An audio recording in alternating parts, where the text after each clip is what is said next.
Tired of a grimy bathroom floor? Let's get it sparkling clean and super safe in just a few simple steps. First things first, grab a broom or a vacuum and get rid of all that loose hair and dust.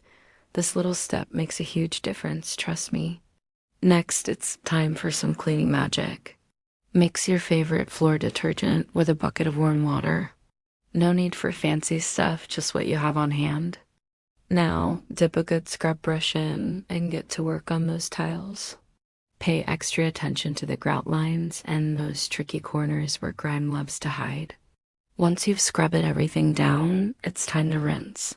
Use a mop with clean water to wash away all the soap and dirt. Finally, wring out your mop really well and go over the floor one last time to dry it completely. And there you have it. A beautifully clean, fresh, and non-slip bathroom floor. Doing this regularly keeps your space hygienic and safe for everyone. Thanks for watching. If you found this helpful, please give it a thumbs up and subscribe for more cleaning tips. See you next time.